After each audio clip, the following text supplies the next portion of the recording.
നമുക്ക് ദൈവസന്നിധി നമ്മുടെ തലകളെ ഉണക്കി ദൈവത്തോട് നമുക്ക് പ്രാർത്ഥിക്കാം.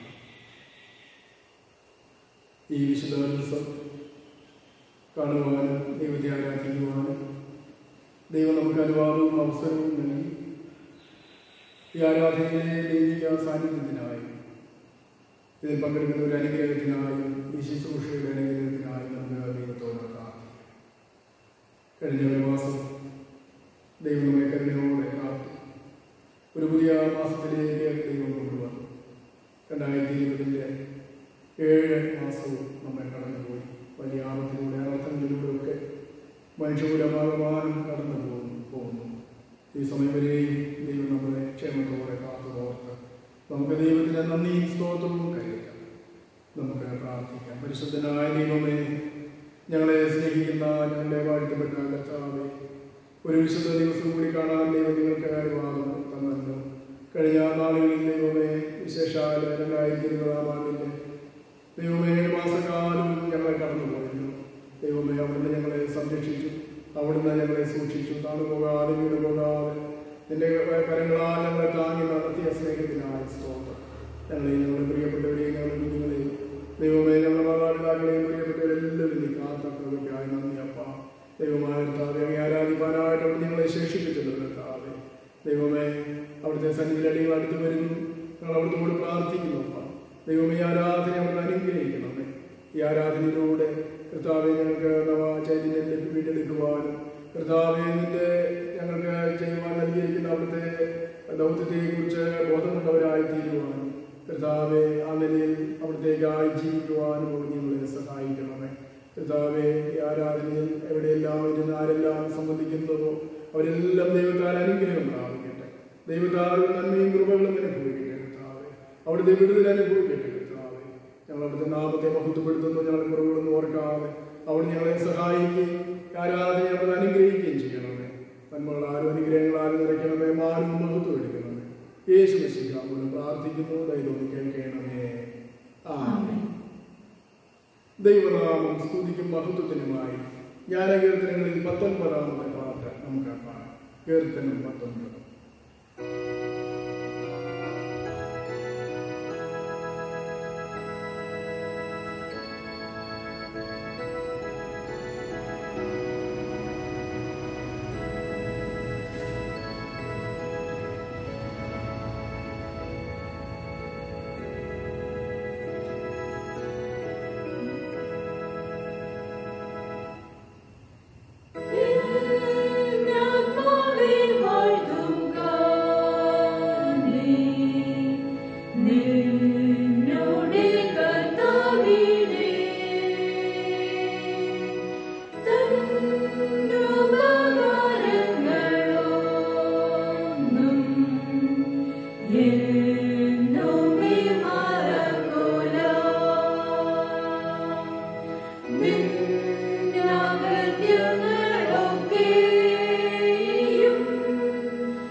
ദൈവമാം പിതാവിനെ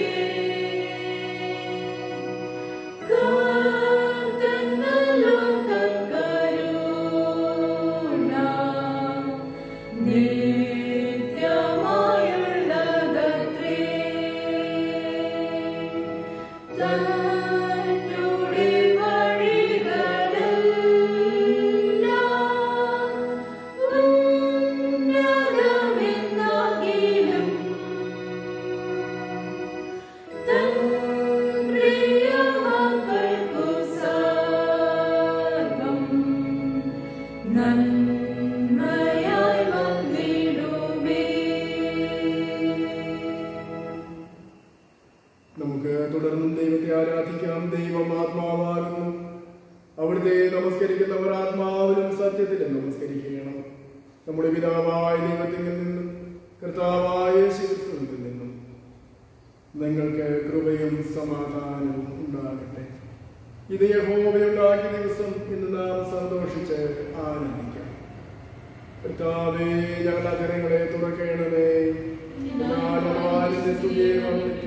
പിതാവിനും പുത്രനും പരിശുദ്ധാത്മാവിനും മഹത്വം ഉണ്ടാകട്ടെ.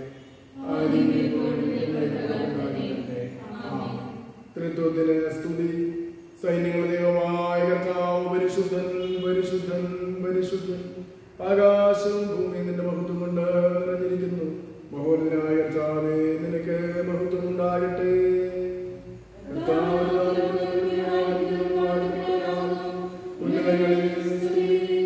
ദൈവമേ, നീ പരിശുദ്ധനാകുന്നു.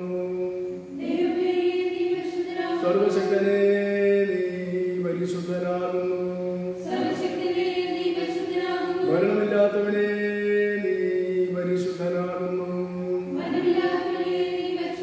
ഞങ്ങൾക്ക് വേണ്ടി ക്രൂശിക്കപ്പെട്ട ഞങ്ങളുടെ വീണ്ടെടുപ്പുകാരനായ കർത്താവേ, ഞങ്ങളോട് കരുണ ചെയ്യണമേ.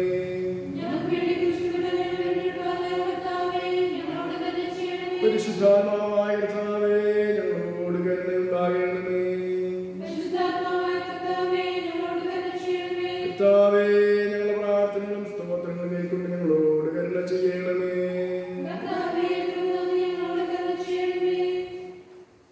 സർവശക്തനായ ദൈവമേ, ഞങ്ങളുടെ സ്വകർത്താവായ യേശുക്രിസ്തു മുഖാന്തരം ഞങ്ങളുടെ ആരാധനയും സ്തോത്രവും നിന്റെ മുൻപാകെ അർപ്പിക്കുന്നതിനായി ഞങ്ങൾ നിന്റെ സന്നിധിയിലേക്ക് വന്നിരിക്കുന്നു.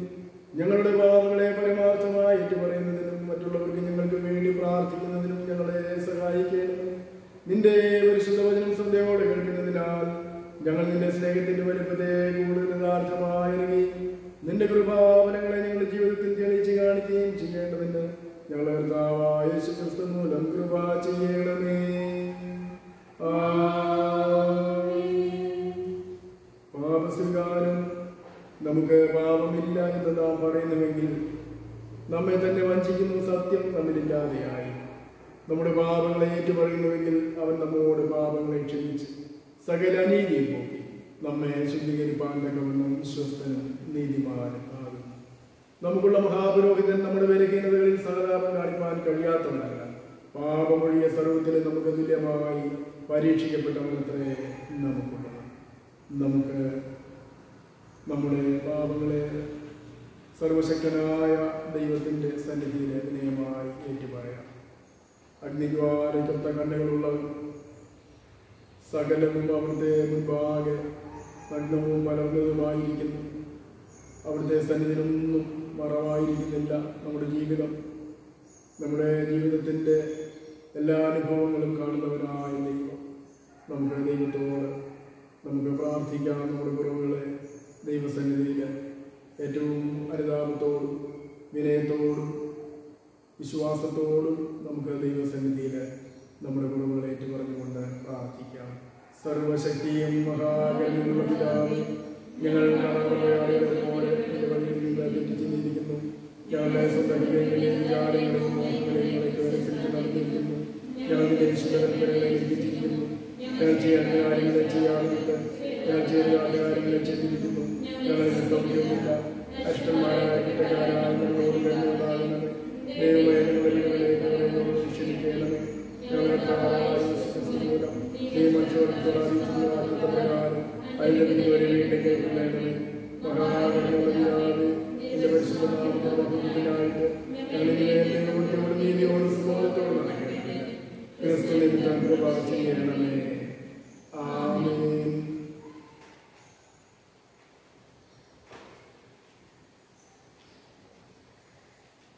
കരുണയുള്ള കർത്താവേ, നിന്റെ വിശ്വാസമുള്ള ജനങ്ങൾ തങ്ങളുടെ സകല പാപങ്ങളിൽ നിന്നും ശുദ്ധീകരിക്കപ്പെട്ട് ശാന്തമനസ്സോടെ നിന്നെ സേവിപ്പാനായിട്ട് അവർക്ക് പാപമോചനവും സമാധാനവും നൽകണമെന്ന് ഞങ്ങളുടെ കർത്താവായ യേശുക്രിസ്തു മൂലം ഞങ്ങൾ നിന്നോട് അപേക്ഷിക്കുന്നു.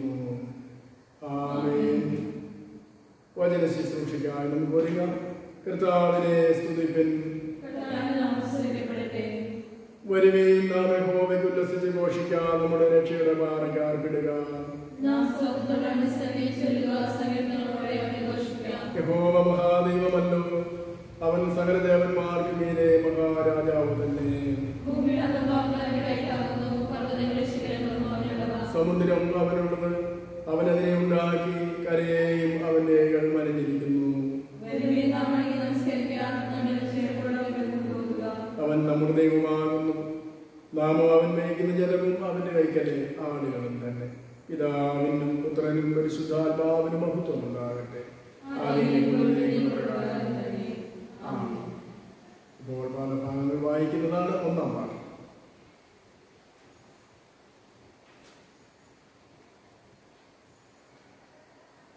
ഇന്നത്തേക്ക് വായിക്കാൻ നിശ്ചയിച്ചിരിക്കുന്ന ഒന്നാം വേദഭാഗം യെശയ്യാ പ്രവാചകന്റെ പുസ്തകം 55-ാം അധ്യായം 1 മുതൽ 6 വരെയുള്ള വാക്യങ്ങൾ. യെശയ്യാ പ്രവാചകന്റെ പുസ്തകം 55-ാം അധ്യായം 1 മുതൽ 6 വരെയുള്ള വാക്യങ്ങൾ. അല്ലയോ, ദാഹിക്കുന്ന ഏവരും ദ്രവ്യമില്ലാത്തവരുമായുള്ളവരെ വെള്ളത്തിന് വരുവിൻ, വന്ന് വാങ്ങി തിന്നുവിൻ. നിങ്ങൾ വന്ന് ദ്രവ്യവും വിലയും കൂടാതെ വീഞ്ഞും പാലും വാങ്ങിക്കൊള്ളുവിൻ. അപ്പമല്ലാത്തതിന് ദ്രവ്യവും തൃപ്തി വരാത്തതിന് നിങ്ങളുടെ പ്രയത്നഫലവും ചെലവിടുന്നതെന്തിന്? എന്റെ വാക്ക് ശ്രദ്ധിച്ചു കേട്ട് നന്മ അനുഭവിപ്പിൻ.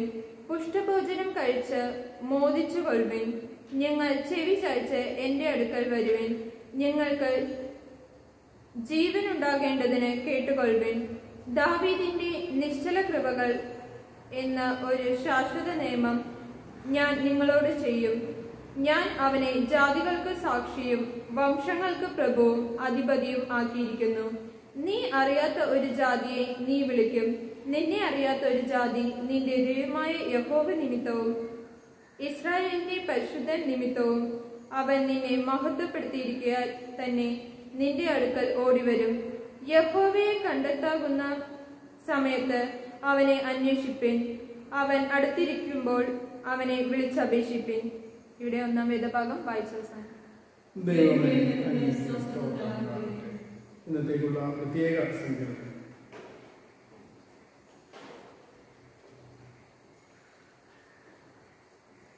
സങ്കീർത്തനം 146.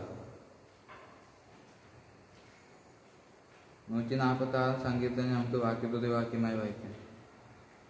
യഹോവയെ സ്തുതിപ്പിൻ, എൻ മനിമേ യഹോവയെ സ്തുതിക്കാം.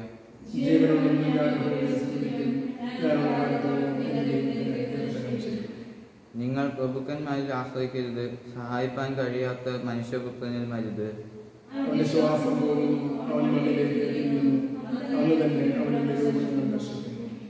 യാക്കോബിന്റെ ദൈവം സഹായമായി തന്റെ ദൈവമായ യഹോവയിൽ പ്രത്യാശയുള്ളവൻ ഭാഗ്യവാൻ.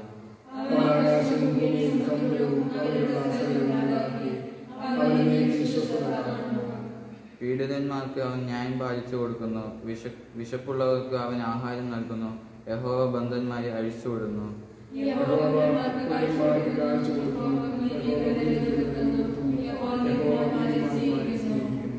യഹോവ പരദേശികളെ പരിപാലിക്കുന്നു, അവൻ അനാഥയെയും വിധവയെയും സംരക്ഷണം ചെയ്യുന്നു. എന്നാൽ ദുഷ്ടന്മാരുടെ വഴി അവൻ മറിച്ചു കളയുന്നു.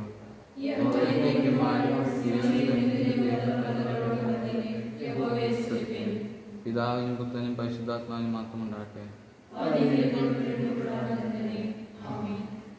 രണ്ടാം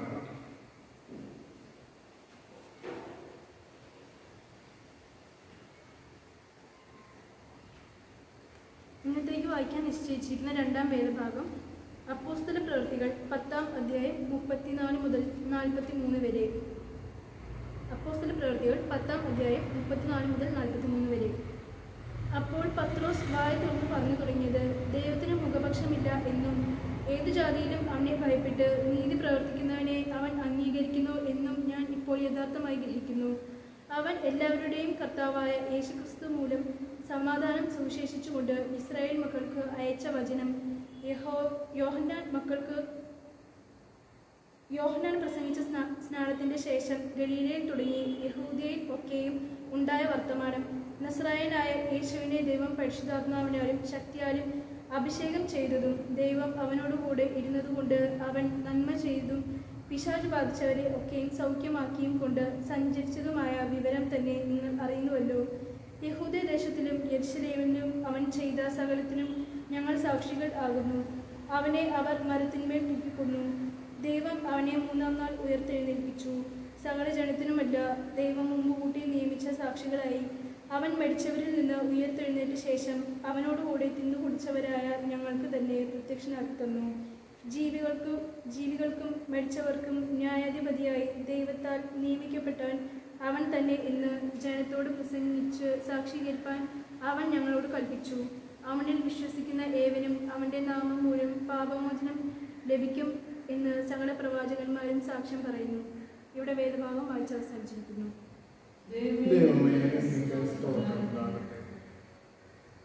നമുക്ക് സഭയുടെ പാട്ട് പ്രതിവാക്യമായിട്ട് ചൊല്ലാം. ദൈവമേ, നിന്നെ ഞങ്ങൾ സ്തുതിക്കുന്നു. കർത്താവ് നീ ആകുന്നു എന്ന് ഞങ്ങൾ അനുസരിച്ചുകൊള്ളുന്നു. സകല ദൈവദൂതന്മാരും പരമണ്ഡലങ്ങളും അവയിലുള്ള സകല അധികാരങ്ങളും നിന്നെ നോക്കി ആർക്കുന്നു.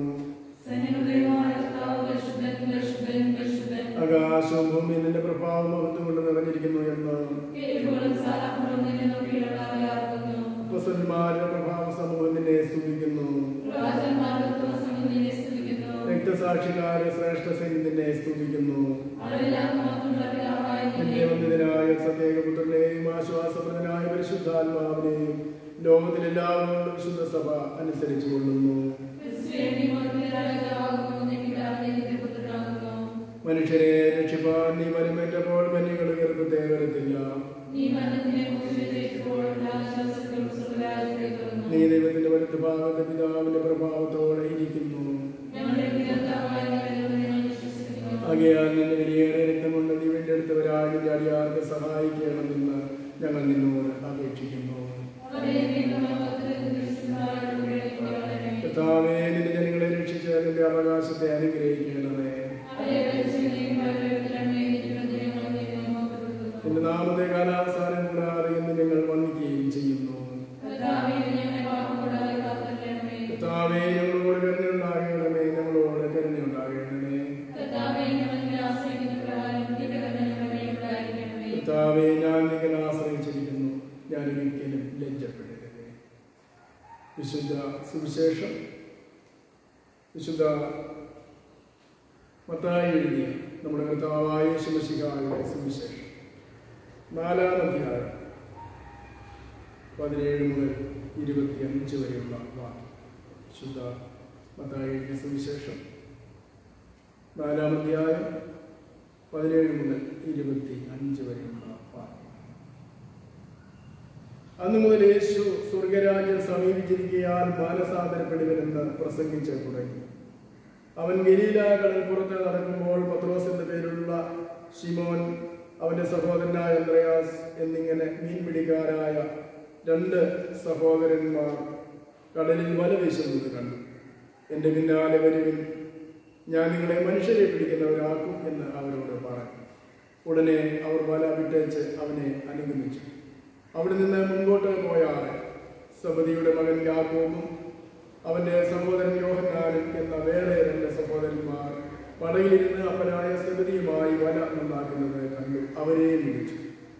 അവരും ഉടനെ പടകിനെയും അപ്പനെയും വിട്ട് അവനെ അനുഗമിച്ചു.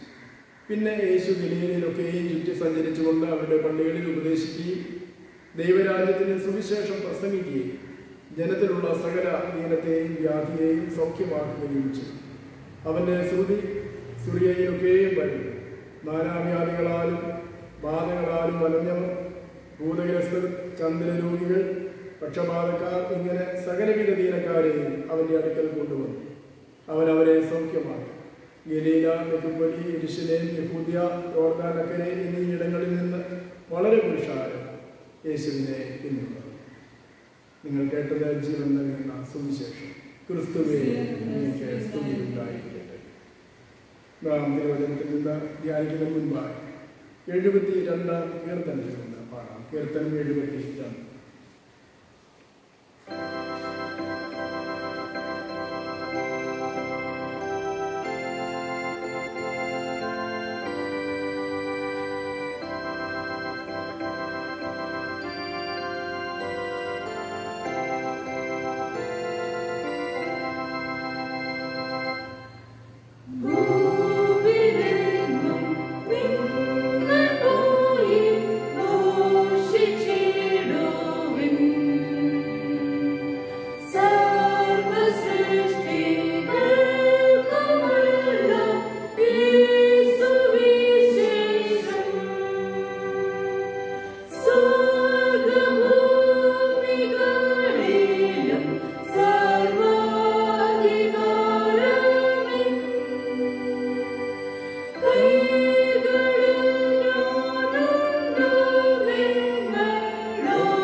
പ്രാർത്ഥിക്കാം. പരിശുദ്ധനായ ദൈവമേ, വചനം ജഡമായി തീർന്ന കൃപയും സത്യവും നിറഞ്ഞവരായി ഞങ്ങളുടെ ഇടയിൽ വാർത്ത ഞങ്ങളുടെ വാഴ്ത്തപ്പെട്ടവരെ അവിടുത്തെ വചനത്താൽ ഞങ്ങളെ പോഷിപ്പിക്കണമേ. അവിടുത്തെ വചനം ജീവനും ചൈതന്യവുമുള്ള വചനമാകുമല്ലോ. അവിടുത്തെ വചനം കേട്ട് കർത്താവെ ഞങ്ങൾ സമ്പന്നരായി തീരുവാൻ, കർത്താവെ അവിടുത്തെ വചനം കേട്ട് അനുഷ്ഠാന ഭോജനം അനുഭവിച്ച് അതിൽ വളരുവാൻ അവിടെ ഞങ്ങളെ സഹായിക്കണമേ. കർത്താവെ നിത്യമല്ലാത്തതിന് ഞങ്ങളുടെ പ്രയത്നഫലവും തൃപ്തി വരുത്താത്തതിന് കർത്താവെ ഞങ്ങളുടെ പ്രയത്നഫലവും ചെലവഴിക്കുന്നത് എന്തിനെ എന്ന വചനം ഞങ്ങൾ ഓർക്കുന്നു. കർത്താവെ അവിടുത്തെ വചനം ഞങ്ങളെ തൃപ്തിപ്പെടുത്തുന്ന വചനമാണല്ലോ. അവിടുത്തെ വചനം ഞങ്ങളെ അനുഗ്രഹിക്കുന്ന വചനമാകുന്നല്ലോ. അവിടുത്തെ വചനം ഞങ്ങളെ സൗഖ്യമാക്കുന്ന വചനമാണല്ലോ. ദൈവമേ, അവിടുത്തെ വചനം ഞങ്ങൾക്ക് സമാധാനം തരുന്ന വചനമാണ്. അവിടുത്തെ വചനം ഞങ്ങൾക്ക് പ്രത്യാശ തരുന്ന വചനമാണ്. അവിടുത്തെ വചനം കർത്താവെ ജീവിക്കുവാൻ ഞങ്ങളെ പ്രേരിപ്പിക്കുകയും കർത്താവെ അവിടുത്തെ ദൗത്യ നിർവഹണത്തിനായി ഞങ്ങളെ സജ്ജരാക്കുകയും ചെയ്യുന്ന വചനമാകുന്നു. സ്തോത്രം. നിന്റെ വചനം കേൾക്കുവാൻ, നിന്റെ വചനത്തെ സ്നേഹിപ്പാൻ, നിന്റെ വചനം സ്വീകരിപ്പാൻ, നിന്റെ വചനപ്രകാരം നടക്കുവാൻ ഞങ്ങൾ ഈ നാളുകളിൽ അവിടുന്ന് ഒരുക്കണമേ. നമ്മളാൽ നിറയ്ക്കണമേ. വചനം ശ്രമിക്കുന്ന എല്ലാവരുടെ മേലും ദൈവത്തിന്റെ ആത്മാവിനെ അവിടെ പറയണമേ. കർത്താവ് ആരെല്ലാം രോഗത്താലും ഭാരത്താലും ദുഃഖത്താലും സങ്കടത്താലും കഴിയുന്നു, അവരൊക്കെയും നിന്റെ വചനത്താൽ അവിടെ സ്പർശിക്കണമേ എന്ന് ഞങ്ങൾ പ്രാർത്ഥിക്കുന്നു. നമ്മളാൽ നിറയ്ക്കണമേ. മഹത്വമെല്ലാം അവിടെ ലഭിക്കണം. യേശുവിൻ നാമത്തിൽ പ്രാർത്ഥിക്കുന്നു. ദൈവം കേൾക്കണമേ. ദൈവത്തിൻ്റെ അതിപരിശുദ്ധമായ നാമം വാഴ്ത്തപ്പെടുമാറാകട്ടെ. കർത്താവിൻ പ്രിയമുള്ളവരെ, ഈ ആരാധനയിൽ പങ്കെടുക്കുന്ന നിങ്ങളെല്ലാവരെയും ദൂരത്തും ചാരിത്രമായി ഇന്ന് ഈ പ്രത്യേക മാധ്യമത്തിലൂടെ ഈ ആരാധനയിൽ പങ്കെടുക്കുകയും ദൈവത്തെ മഹത്വപ്പെടുത്തുകയും ചെയ്തു നിങ്ങളെല്ലാവരെയും ദൈവമായ കർത്താവ് അനുഗ്രഹിക്കട്ടെ എന്ന് പ്രാർത്ഥിക്കുന്നു. നിങ്ങളെല്ലാവരെയും ഈ ആരാധനയിലേക്കും വചന ശുശ്രൂഷയിലേക്കും സ്വാഗതം ചെയ്യുന്നു. ഈ നാളുകളിൽ ദൈവത്തോട് നമുക്ക് ചേർന്ന് നിൽക്കാം. നമ്മുടെ പ്രയാസങ്ങളുടെയും പ്രതികൂലങ്ങളുടെയും മധ്യത്തിൽ നമുക്ക് ആശ്രയിപ്പാനും ചാരുവാനും നമുക്ക് ഒരു ഇടം ഇല്ല. ഒരു പാട്ട് ഇങ്ങനെയാണ് പാടുന്നത്. നമുക്കെല്ലാവർക്കും പരിചയമുള്ളൊരു പാട്ടാണ്. അതെങ്ങനെയാണ് പാടുന്നത്? കാർമുകിൽ ഏറെ കരയേറിയിലും കാണുന്നില്ലേ മഴവില്ല അതില്ലേ എന്നാണ് പാടുന്നത്. അതുകൊണ്ട് നീ ഭാരപ്പെട്ടു പോകണ്ട. കാർമുകിൽ എത്ര കണ്ടാലും അതിൻ്റെ മേലൊരു മഴവില്ലുണ്ട്. ദൈവത്തിൻ്റെ വാഗ്ദത്തമുണ്ട്. ദൈവം വിടുവിക്കുന്നവനാണ്. അതുകൊണ്ട് ആരും പരിഭ്രമിച്ചോ നിരാശപ്പെട്ടോ പോകേണ്ട കാര്യമില്ല. കാരണം നമ്മുടെ ദൈവം വലിയവനായ ദൈവമാണ്.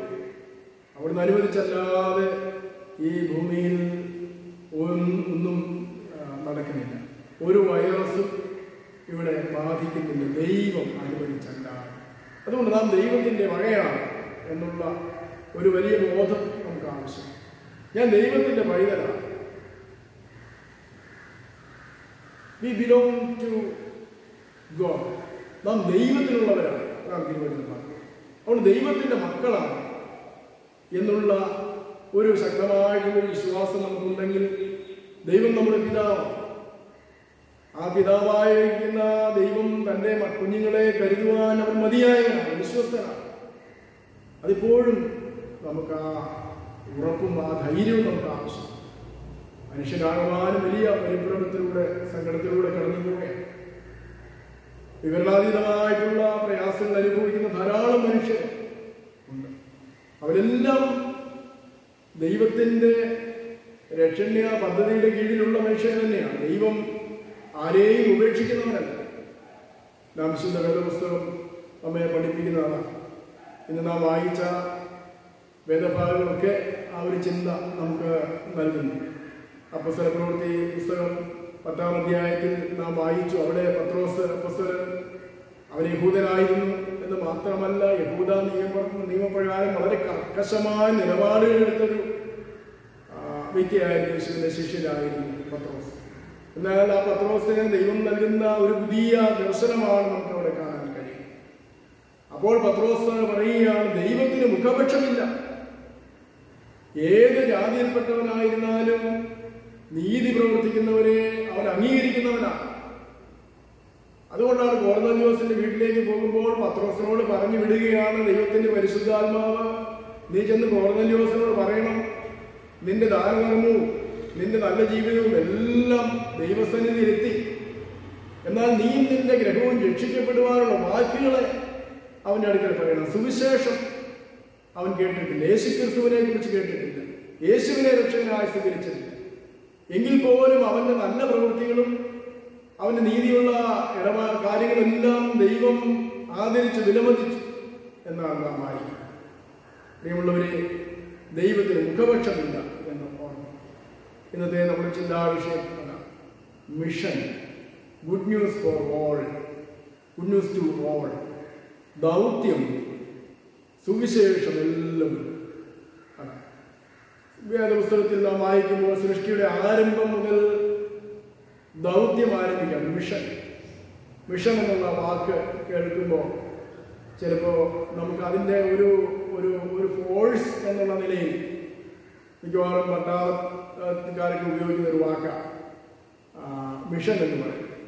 ഒരു പ്രത്യേക ദൗത്യം നിറവേറ്റുവാൻ വേണ്ടിയാണ് മിഷൻ എന്ന് പറഞ്ഞ് അതിനോട് കൂടെ ചേർത്ത് മിഷൻ ഫണ്ട് അങ്ങനെ ഒത്തിരി വാക്കുകൾ ഉപയോഗിച്ചാണ് ഓരോരോ അവരുടെ നീക്കങ്ങളെയും വിശേഷിക്കും.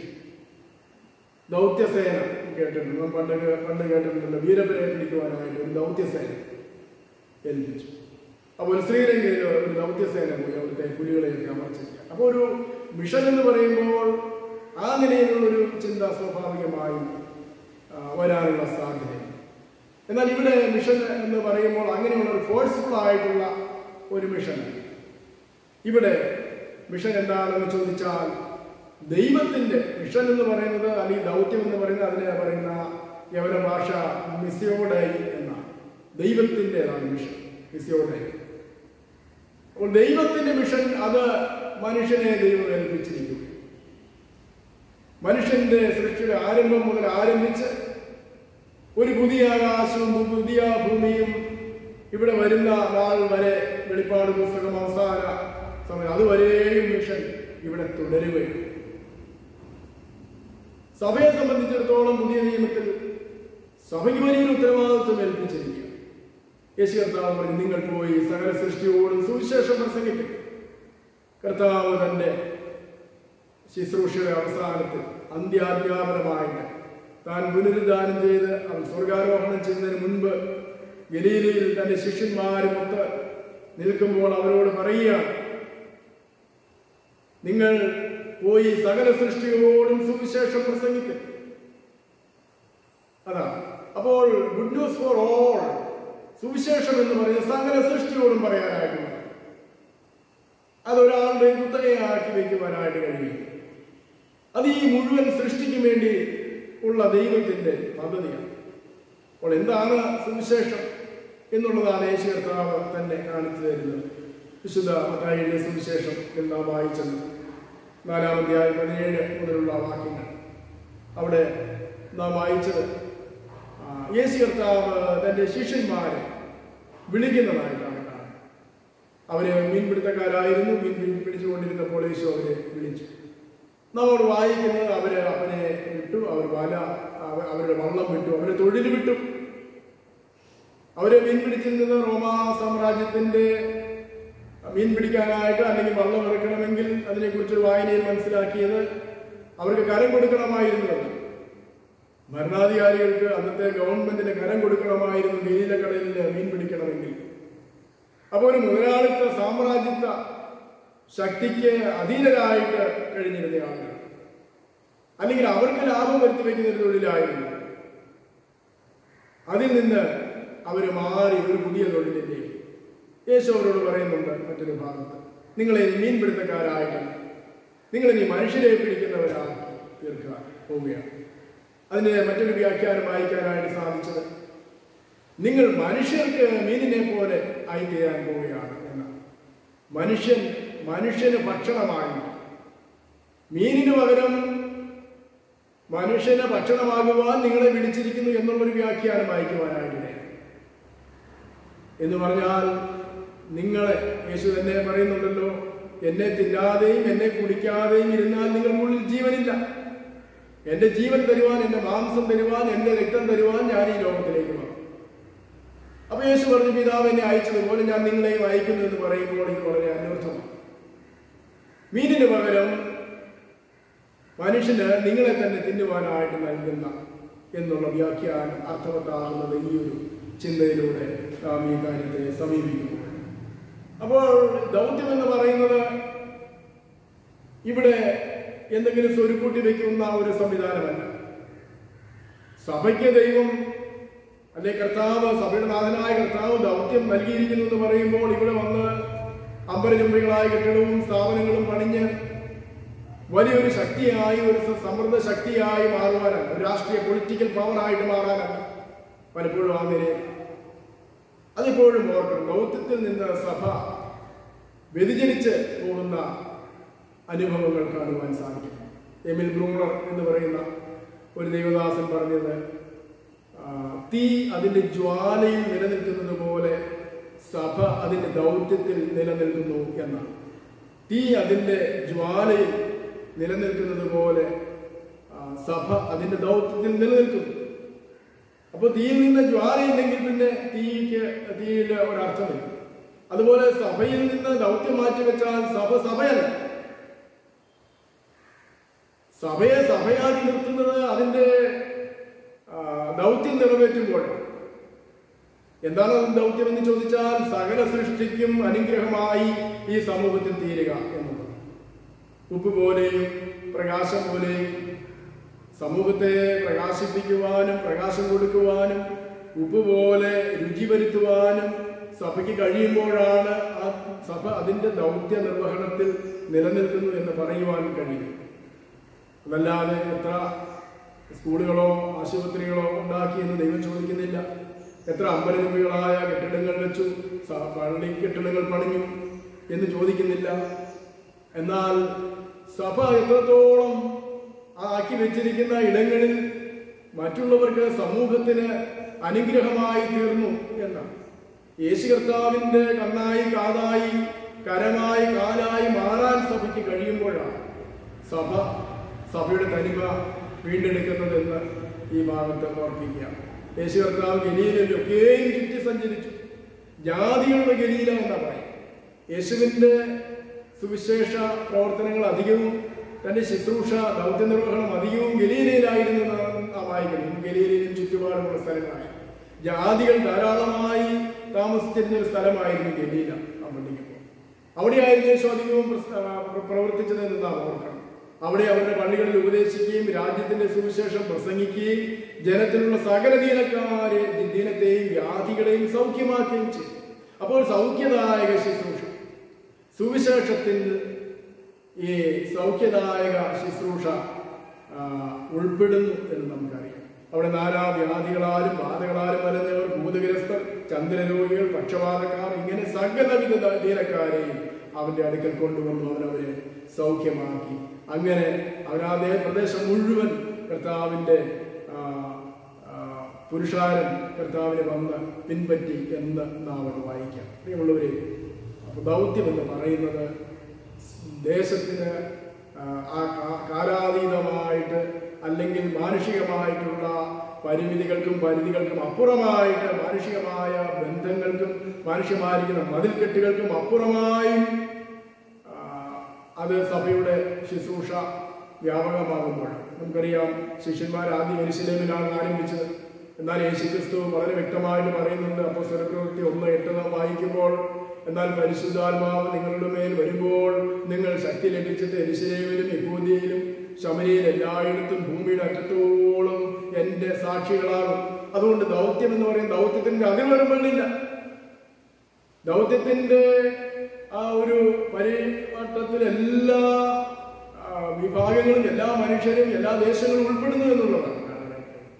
അതിൻ്റെ വിശാലമായ അർത്ഥത്തിൽ നാം ഇവിടെ മനസ്സിലാക്കുന്നു. അതുകൊണ്ട് മറ്റുള്ളവർക്ക് സൗഖ്യമായി, ആരോഗ്യമായി, സന്തോഷമായി, പ്രത്യാശയായി മാറാൻ സഭയ്ക്ക്, സഭാ മക്കൾക്ക്, സഭ എന്ന് പറയുന്നത് ഞാനും നിങ്ങൾ ഉൾപ്പെടുന്ന സമൂഹത്തെ, ഒരു കെട്ടിടത്തെ അല്ലല്ലോ സഭ എന്ന് ഉദ്ദേശിക്കുന്നത്.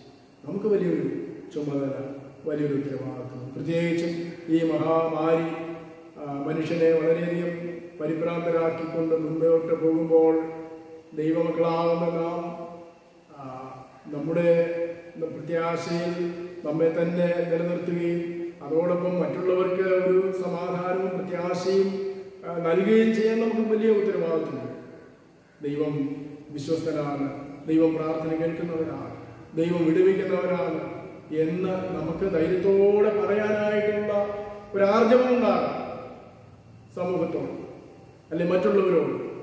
നമ്മുടെ കർത്താവിനെ, നമ്മുടെ ദൈവത്തെ, അവൻ ജീവനുള്ള ദൈവമാണ്, ആ ദൈവം വിടുതൽ തരുന്ന ദൈവമാണ്, അവൻ സൗഖ്യം തരുന്ന ദൈവമാണ് എന്ന് പറയാനുള്ള ശക്തി നമുക്കുണ്ടാകും. അത് പരിശുദ്ധാത്മാവ് തരുന്നത്.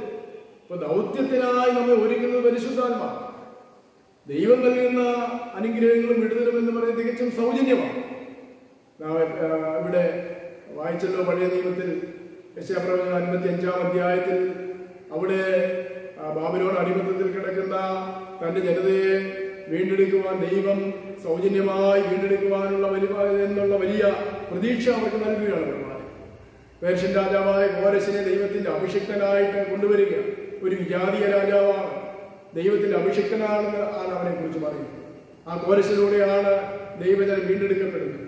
അതുകൊണ്ട് പറയുകയാണ്, വരുവിൻ, നിങ്ങൾ തൃപ്തി വരുത്താത്തതിന് നിങ്ങളുടെ പ്രയത്നഫലം എന്തിന് ചെലവിടണം എന്ന് ചോദിക്കുകയാണ് പ്രവാചകൻ ജനത്തോട്. നിങ്ങൾ എന്തിന് ചെലവിടണം? തൃപ്തി വരുത്താത്തതിന് വേണ്ടി തങ്ങളുടെ ദ്രവ്യത്തെ ചെലവിടുകയാണ് ഇന്നും മനുഷ്യൻ.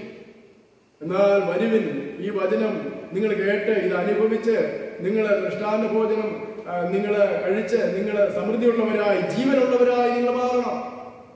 ദൈവത്തിന്റെ വചനം ജീവിപ്പിക്കുന്ന വചനമാണ്. അത് നിങ്ങളെ ബലപ്പെടുത്തുന്ന വചനമാണ്, നിങ്ങളെ തൃപ്തിപ്പെടുത്തുന്ന വചനമാണ്. ഈ ഭൂമിയിൽ യാതൊന്നിനും തൃപ്തിപ്പെടുത്താൻ കഴിയാതെയും ഇരിക്കുമ്പോഴും ദൈവത്തിന്റെ വചനത്തിന് മനുഷ്യനെ തൃപ്തി നൽകുവാൻ സാധിക്കുമെന്നുള്ളത്, അതാണ് ദൈവത്തിന്റെ വചനത്തിന്റെ സവിശേഷത എന്ന് പറയുന്നത്.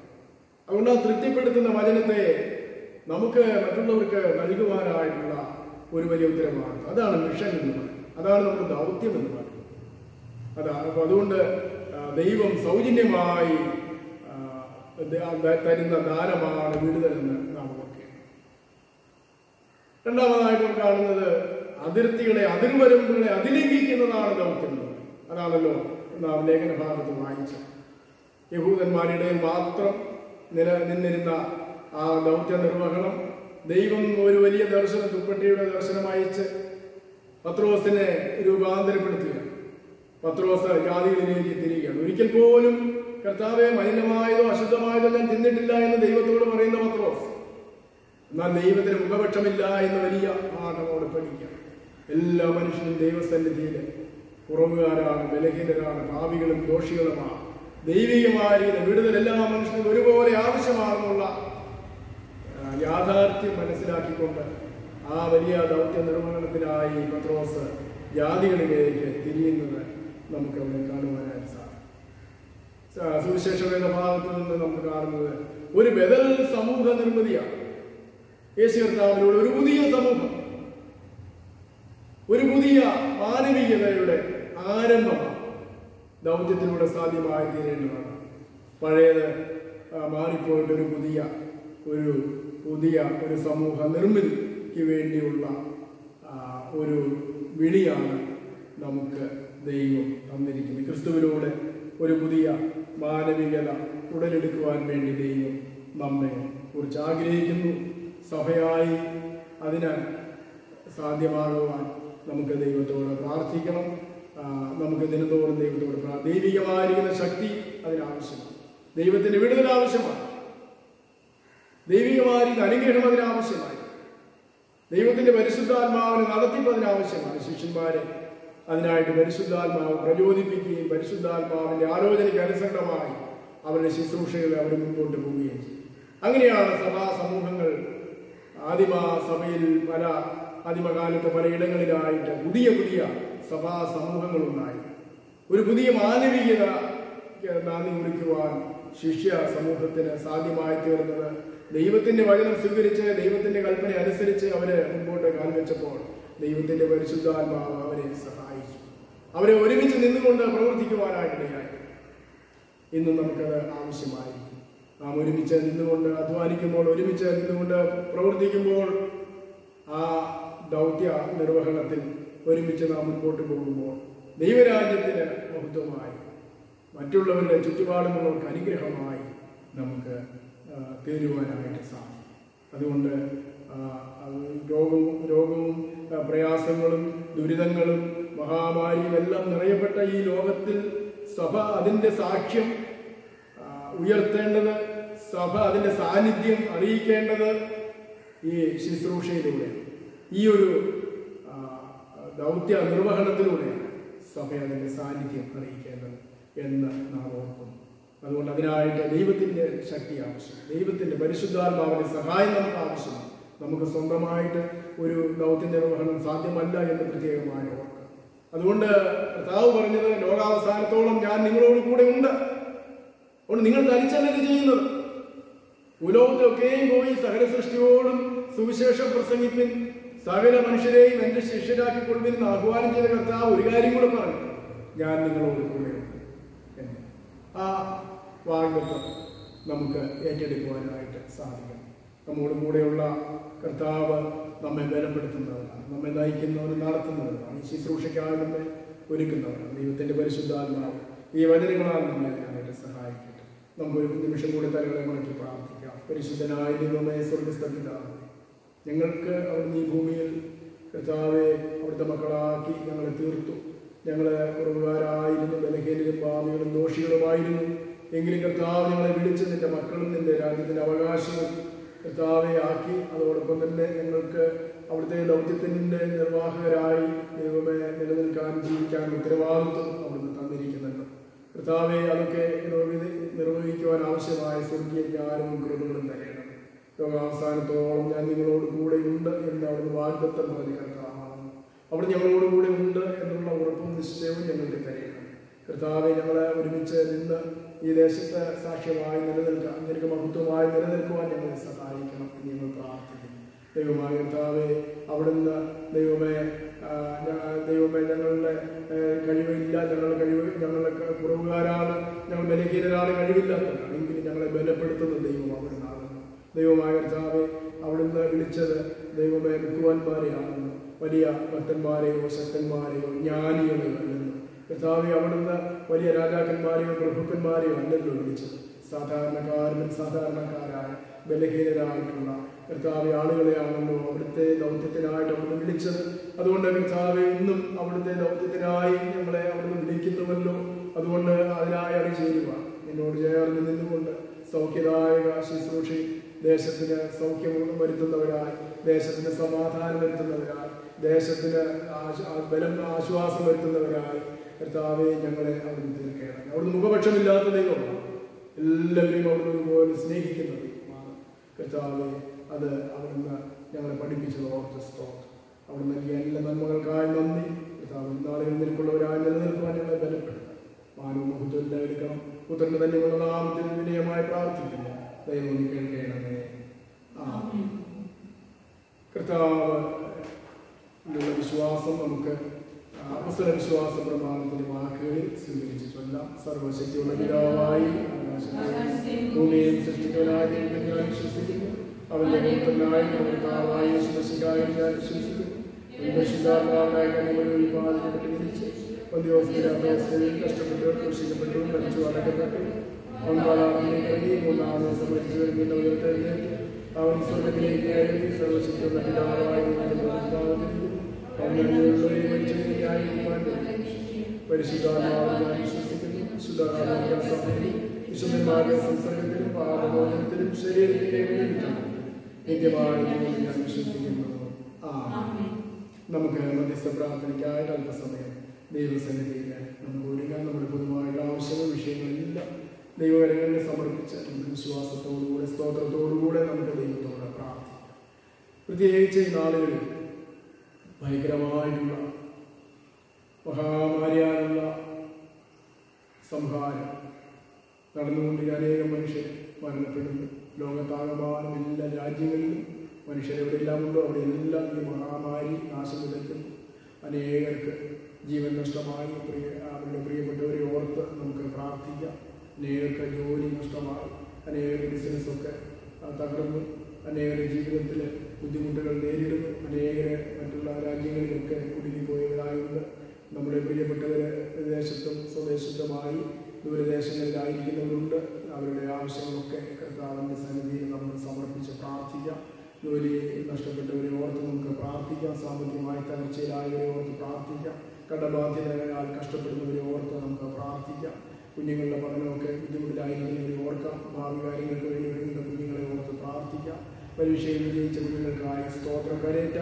അവർ പഠിക്കുന്ന കുഞ്ഞുമക്കളെ ഓർത്ത് നമുക്ക് ദൈവത്തോട് പ്രാർത്ഥിക്കാം. പ്രത്യേകിച്ച് നമ്മുടെ ഇടയിൽ പ്രായാധിക്യത്തിലുള്ള നമ്മുടെ മാതാപിതാക്കളെ ഓർത്ത് പ്രത്യേകിച്ച് നമുക്ക് പ്രാർത്ഥിക്കാം. ദൈവം അവരെ വിടുവിക്കേണ്ടതിനായി, അവരെ സഹായിക്കേണ്ടതിനായി, സംരക്ഷിക്കേണ്ടതിനായി, ബലപ്പെടുത്തേണ്ടതിനായി നമുക്ക് ദൈവത്തോട് നമുക്ക് പ്രത്യേകിച്ച് പ്രാർത്ഥിക്കാം. ദൈവമായ കർത്താവ് ലോകത്തിലായിരുന്നപ്പോൾ എൻ്റെ അടുക്കൽ എല്ലാവരെയും സൗഖ്യമാക്കി തിരുവനന്തപുരത്തിലൂടെ നാം വായിച്ചത് ഏതെല്ലാം രോഗത്താൽ ചന്ദ്രരോഗികൾ, ഭൂതബാധിതർ, നാനാവിധ രോഗബാധയാൽ കഴിഞ്ഞവരൊക്കെയും കർത്താവ് സൗഖ്യമാക്കി എന്ന് തിരുവചനത്തിൽ നാം വായിച്ചു. സൗഖ്യമാക്കുന്ന കർത്താവ് അവൻ്റെ കരനീട്ടി നിന്റെ മക്കളെ ബലപ്പെടുത്തണമെന്ന് പ്രാർത്ഥിക്കാം. വിവിധ ആവശ്യങ്ങൾക്കായി യാത്ര ചെയ്യുന്ന മക്കളുണ്ട്, ബിസിനസ് ചെയ്യുന്നവർ, നിർമ്മാണ പ്രവർത്തനങ്ങളിൽ ഏർപ്പെട്ടിരിക്കുന്നവർ, ഓഫീസുകളിൽ ജോലി ചെയ്യുന്ന പ്രിയ മക്കൾ, അവരുടെ യാത്രയിൽ ആവശ്യങ്ങൾ കൂടി ഇരിക്കുന്നവരെ പ്രാർത്ഥിക്കാം. പ്രത്യേകിച്ച് നമ്മുടെ ഈ മഹാമാരിക്കെതിരെ പോരാടുന്ന പ്രിയ മക്കളെ ഓർക്കാൻ, നേഴ്സുമാരുണ്ട്, നമ്മുടെ ഇടവകയിലുള്ള ശുശ്രൂഷ ചെയ്യുന്ന മക്കളെ ഓർത്ത് നമുക്ക് പ്രാർത്ഥിക്കാം. ഡോക്ടേഴ്സിന് വേണ്ടി പ്രാർത്ഥിക്കാം. അതുപോലെ തന്നെ പോലീസ് ഉദ്യോഗസ്ഥന്മാരെ നമുക്ക് പ്രാർത്ഥനയിൽ ഓർക്കാം. അത്യാവശ്യ സർവീസുകളിൽ സേവനം ചെയ്യുന്ന എല്ലാ മക്കളെയും നമുക്ക് പ്രത്യേകിച്ച് കർത്താവേ നിങ്ങളെ കരുതിക്കൊള്ളണമേ. ദൈവമേ, അവർക്ക് ജോലി ചെയ്യാതെ ഭവനങ്ങളിൽ ഇരിക്കാനായിട്ട് കഴിയുകയില്ല. നമുക്ക് പലർക്കും സാധിക്കുന്നെങ്കിലും കർത്താവെ അവർക്ക് അവരുടെ ഡ്യൂട്ടിയാണല്ലോ അവർ ചെയ്തേ മതിയാവും. കർത്താവ് നിന്റെ ദൂതന്മാർ അവർക്ക് ചുറ്റും കാവലാണ്. ഒരു വൈറസ് പോലും നിന്റെ കുഞ്ഞുങ്ങളെ അടയ്ക്കരുത്. കർത്താവിനെ അവരെ സഹായിക്കണമെന്ന് പ്രാർത്ഥിക്കാം. അവർ ഈ ദേശത്ത് നമ്മുടെ ഈ മഹാമാരി വന്നുകൊണ്ടിരിക്കുന്നു. അതിനെതിരെ ഉള്ള വാക്സിനൊക്കെ കണ്ടെത്തുവാൻ വേണ്ടി ഗവേഷകരൊക്കെ പരിശ്രമിച്ചു കൊണ്ടിരിക്കുന്നു. അതൊക്കെ ഫലകരമായി തീരാനും എത്രയും വേഗം എല്ലാ ആളുകൾക്കും അത് ലഭ്യമാകുവാനും നമ്മൾ ദൈവത്തോട് പ്രാർത്ഥിക്കാം. അതുപോലെ ക്രിസ്തീയ വേലക്കാർ ഈ നാളുകളിൽ ദൈവ മക്കൾ ഈ നാളുകളിൽ ജനങ്ങളെ ധൈര്യപ്പെടുത്തുവാനും ബലപ്പെടുത്തുവാനും അവർക്ക് വേണ്ടി പ്രാർത്ഥിക്കുവാനും വിശ്വാസത്തോടും വിവേകത്തോടും കൂടെ പ്രവർത്തിക്കുവാനും ദൈവം തന്റെ ജനത്തിന് ആത്മീയമായിട്ട് വലിയ ജ്ഞാനത്തെ നൽകണമേ എന്ന് നമുക്ക് ദൈവത്തോട് പ്രാർത്ഥിക്കാം. നമ്മുടെ മഹാനവയെ ഓർക്കാം, എൻ്റെ ആവശ്യങ്ങളെ ഓർക്കാം, എല്ലാ കുടുംബങ്ങൾക്കായി പ്രാർത്ഥിക്കാം. ബിഷപ്പിനെ കുടുംബമായിട്ട് ഓർക്കാം. എല്ലാ പട്ടക്കാരെയും സഭാ ശുശ്രൂഷകരെയും സിസ്റ്റേഴ്സിനെയും മിഷണറിമാരെയും ഒക്കെ നമുക്ക് പ്രാർത്ഥനയിൽ ഓർക്കാം. സാമ്പത്തികമായിട്ട് ബുദ്ധിമുട്ടുന്ന എല്ലാ പ്രിയപ്പെട്ടവരെയും നമുക്ക് പ്രാർത്ഥനയിൽ ഓർക്കാം.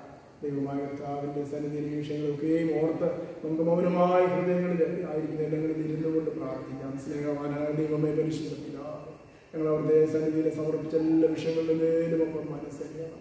ദൈവമേ, നീ മനസ്സറിവുള്ള ദൈവമാണല്ലോ. നീ സകല മനുഷ്യരെയും സ്നേഹിക്കുന്ന ദൈവമാണല്ലോ.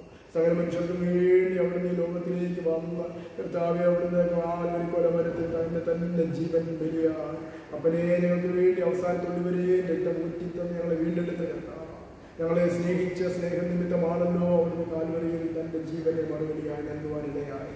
ആ സ്നേഹത്തിൽ നിന്നും കുറഞ്ഞിട്ടില്ലല്ലോ കർത്താവ്. നിന്റെ കർത്താവെ, ഞങ്ങളെ കാണാതെ നിന്റെ കണ്ടുകുരുടായിട്ടില്ല, ഞങ്ങളെ കേൾക്കാതെ ചെയ്യും വന്നമായിട്ടില്ല, ഞങ്ങളെ അനുഗ്രഹിക്കാൻ കഴിയാതെ നിന്റെ കരം കർത്താവ് കുറുതായിട്ടില്ലല്ലോ. അപ്പ നിന്റെ കരം നീട്ടണമേ. ഞങ്ങളുടെ ഈ ലോകത്ത് നിന്ന് മഹാമാരി മാറിപ്പോകട്ടെ, ഈ വൈറസിന്റെ ശക്തിയൊക്കെ കെട്ടുപോകട്ടെ കർത്താവ്.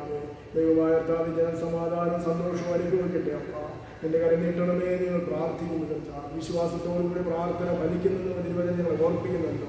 ഞങ്ങളുടെ അവിശ്വാസങ്ങൾ കണക്കിടുന്നതേ നിങ്ങൾ പ്രാർത്ഥിക്കുന്നു. ഈശ്വരേ, ഈ നാളുകളിൽ ദൈവജനം എഴുന്നേറ്റ് നിന്നുകൊണ്ട് ഒത്തൊരുമയോടെ നിന്ന് ദൈവമേ ദേശത്തിന് വേണ്ടി പ്രാർത്ഥിക്കുവാൻ തക്കവണ്ണം കർത്താവേ നിന്റെ ജനത്തെ അവിടുത്തെ ആത്മാവിനാൽ അവിടെ നിറയ്ക്കണമേ നിങ്ങൾ പ്രാർത്ഥിക്കുന്നു. ഈശ്വരേ, ദൈവമായ എല്ലാ നന്മകളാലും നിറയ്ക്കണമേ. മാറുമ്പോഴത്തെല്ലാം പരിണക്കണമേ. ചോദിച്ചതിലപ്പുറമായ അനുഗ്രഹങ്ങളാലും വേണ്ടി നമുക്ക് ഞങ്ങളുടെ ദേവാലയത്തിലെ എല്ലാ ശുശ്രൂഷകളെയും ദൈവം അനുഗ്രഹിച്ചു വാഴ്ത്തേണമേ. യേശുവിൻ നാമത്തിൽ ഏറ്റവും വിനയമായി പ്രാർത്ഥിക്കുന്നു. ദൈവം കേൾക്കണമേ. ആമേൻ. കർത്താവ് നമ്മെ പഠിപ്പിച്ചതുപോലെ നമുക്ക് ചേർന്ന് ചൊല്ലാം. സ്വർഗ്ഗസ്ഥനായ ഞങ്ങളുടെ പിതാവേ, നിന്റെ നാമം പരിശുദ്ധമാക്കപ്പെടണമേ. നിന്റെ രാജ്യം വരയണമേ. നിന്റെ ഇഷ്ടം സ്വർഗ്ഗത്തിലെ ഭൂമിയിലുമാകണമേ. ഞങ്ങളുടെ ആവശ്യമായ ആഹാരം ഞങ്ങളുടെ കർത്താവിനോട് ക്ഷമിച്ചിരിക്കുന്നത് പോലെ ഞങ്ങളുടെ കടങ്ങളെ ഞങ്ങളോട് ക്ഷമിക്കണം. ഞങ്ങളെ പരീക്ഷയിൽ കർത്തവ്യ പുസ്തകങ്ങളെ ലഭിക്കണമേ. രാജ്യവും ശക്തിയും മഹത്വവും എന്നേക്കും ലഭിക്കുന്നതാകുന്നു. ആമേൻ. ആശീർവാദം. നമ്മുടെ കർത്താവായ യേശു മിശിഹായുടെ കൃപയും പരിശുദ്ധാത്മാവിന്റെ പിതാവായ ദൈവത്തിന്റെ സ്നേഹം നമ്മെ ആശ്വസിപ്പിച്ചതിനോട് തന്റെ ശുശ്രൂഷയ്ക്കായി സജ്ജമാകുന്ന പരിശുദ്ധാത്മാവിന്റെ കൂട്ടായ്മയും സഹവാസവും നമ്മോട് ഓർത്ത് പ്രാർത്ഥിച്ച എല്ലാ കാര്യങ്ങളോടും ഇപ്പോഴും എല്ലായ്പ്പോഴും ഇരിക്കുമാറാകട്ടെ.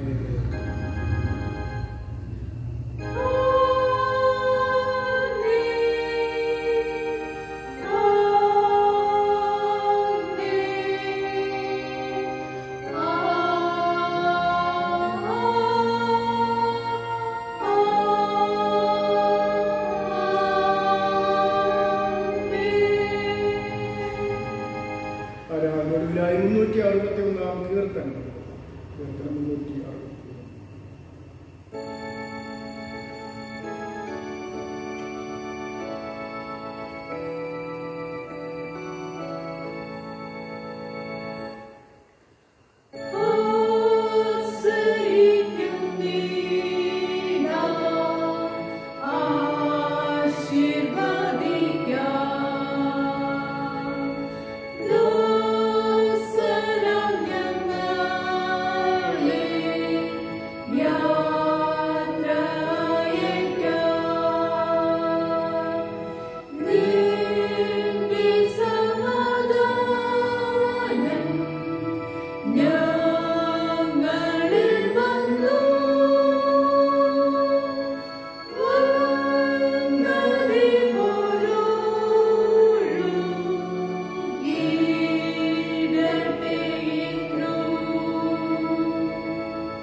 കർത്താവ് നമ്മോട് കൂടെ ഇരിക്കട്ടെ. നമുക്ക് സമാധാനത്തോടെ ഇരിക്കാം. കർത്താവിന്റെ നാമത്തിൽ തന്നെ ആമേൻ.